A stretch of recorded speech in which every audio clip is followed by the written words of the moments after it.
Assalamualaikum, salam sejahtera untuk kita semua. Om Swastiastu, Namo Buddhaya, salam kebajikan. Yang terhormat Pak Yakut Holil Huomas, Menteri Agama Republik Indonesia.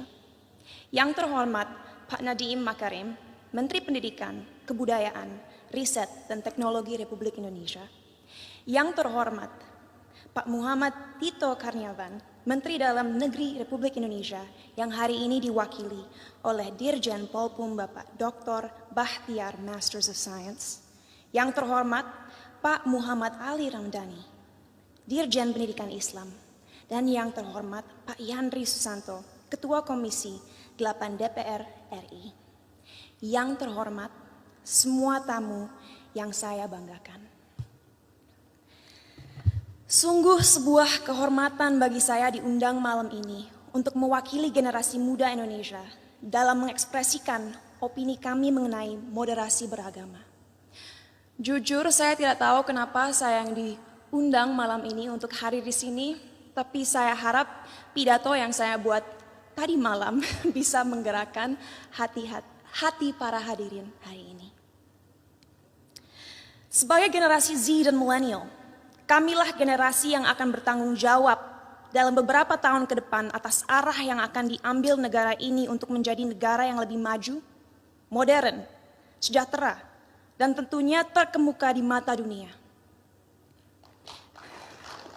Thank you. Tapi nilai-nilai apa saja yang harus kita terapkan kepada masyarakat Indonesia agar mimpi-mimpi ini bisa terrealisasi?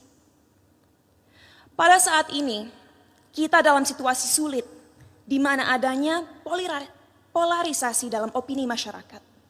Terlihat jelas bahwa adanya ketidaksepakatan tentang apa yang dibutuhkan negara ini agar bisa benar-benar menjadi kesatuan yang kuat. Dalam satu sisi, generasi muda sekarang mempunyai keinginan besar untuk mempromosikan budaya dan identitas bangsa. Kami percaya akan pentingnya untuk negara-negara di luar sana melihat potensi, keunikan, dan kehebatan negara ini. Tapi di sisi lain, sampai detik ini, kita semua masih sering berkelahi dan menjatuhkan satu sama lain hanya karena perbedaan ras, suku, dan terutama agama. Bagi saya pribadi, hal tersebut sungguh ironis. Karena bukankah pasal 1 dari Undang-Undang PNPS mengatakan bahwa adanya 6 agama utama di negara ini? Bukankah moto negara ini Bhinneka Tunggal Ika, yaitu berbeda tapi satu? Tapi mengapa walaupun dengan fondasi negara yang begitu memeluk perbedaan dan toleransi, tetap saja masih ada konflik? Apa yang membuat agama mampu membuat kita melupakan inti dari identitas bangsa ini? Sebagai lulusan psikologi dan sastra Jerman, saya dari dulu memiliki kuriositas terhadap cara berpikir manusia. Oleh karena itu, pengetahuan tersebut saya perdalam dengan mempelajari filosofi. Sampai detik ini, saya tidak akan pernah lupa akan apa yang dikatakan oleh salah satu filsafat paling berpengaruh sepanjang masa, yaitu René Descartes. Ia mengatakan, manusia adalah makhluk yang finite atau terbatas, sedangkan Tuhan adalah sosok yang infinite atau tidak terbatas. Oleh karena itu, bagaimana kita sebagai makhluk yang terbatas merasa mempunyai kemampuan untuk mengerti sesuatu yang jauh di luar kapasitas kita? Bagaimana kita sebagai makhluk yang terbatas bisa memahami esensi dari sesuatu yang tidak terbatas? Inilah salah satu akar dari masalah yang kita miliki dalam masyarakat Indonesia sekarang. Karena pemahaman yang terbatas dan pemikiran yang tidak kritis, orang-orang terjebak dalam cara berpikir di mana mereka telah memanusiakan Tuhan. Merasa memiliki hak dalam mendikte kemauan Tuhan, merasa tahu pikiran Tuhan, dan merasa berhak bertindak atas nama Tuhan. Inilah yang akhirnya seringkali berubah menjadi sifat radikal. Dalam perbincangan saya beberapa waktu lalu dengan Habib Hussein Jafar, kami berdua sepakat bahwa bahaya yang masyarakat kita alami sekarang adalah mengatasnamakan Tuhan untuk kepentingan pribadi. Menyesatkan generasi penerus bangsa dengan prinsip hidup yang sebenarnya tidak ada dalam Holy Scriptures atau kitab suci agama. Kenapa bisa seperti itu? Karena kita kurang membimbing dan memberikan masyarakat tools yang dibutuhkan agar bisa memahami sebuah ajaran dengan akal kritis. Sehingga mereka menjadi tersesat dalam cara berpikir mereka dan lupa akan pentingnya menyeimbangi segala ilmu yang dipelajari dan dimiliki dengan nilai-nilai yang ada dalam budaya, sains, ataupun aliran pemikiran lainnya. Saat saya masih bersekolah dulu, saya ingat sekali diharuskan untuk membaca kitab suci berbagai agama dari segi literatur dan juga filosofi. Sehingga saya diberikan kesempatan untuk bisa memahami keindahan setiap agama dan sadar bahwa pada akhirnya fungsi terbesar agama adalah satu,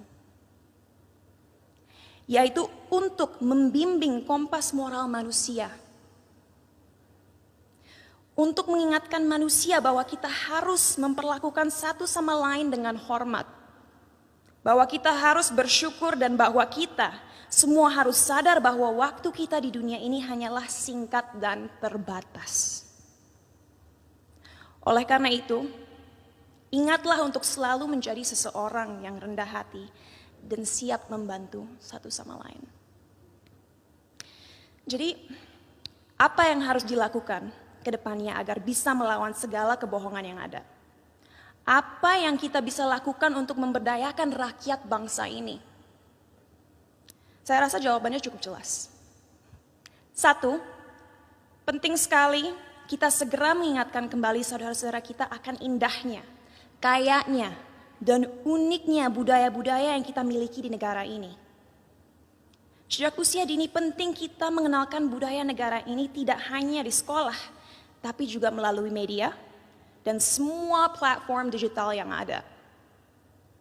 Sebuah hal yang krusial untuk disadari bagi generasi muda akan relevannya budaya kita di dunia yang semakin modern.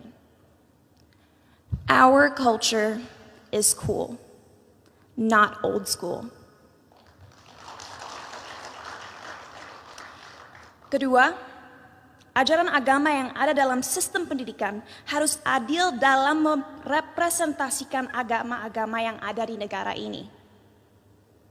Agar orang-orang bisa mengerti sejak usia muda bahwa semua agama itu mengajarkan kebaikan dan tidak seharusnya kita melecehkan dan menyakiti satu sama lain hanya karena sebuah perbedaan. Ketiga, critical thinking. Ajarkanlah adik-adik kita untuk membaca dan mempelajari segala sesuatu dari berbagai sudut pandang. Biarkanlah mereka bertanya.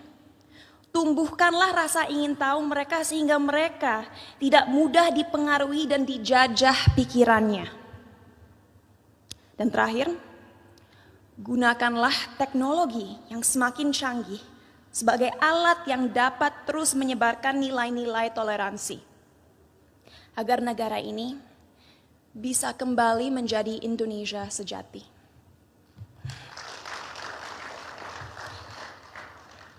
Sebagai penutup, saya ingin membacakan quote berikut. A people without knowledge of their past, origin, and culture is like a tree with no roots. Tanpa fondasi yang kuat, tidak akan ada bangsa yang bisa bertahan. Oleh karena itu, ayo kita bersama-sama menjelmakan lambang Garuda dimanapun kita berada. Mari kita taat dalam beragama agar menjadi manusia yang bermoral, tapi mari kita juga merangkul budaya Indonesia untuk membimbing identitas bangsa. Terima kasih, salam sejahtera bagi kita semua.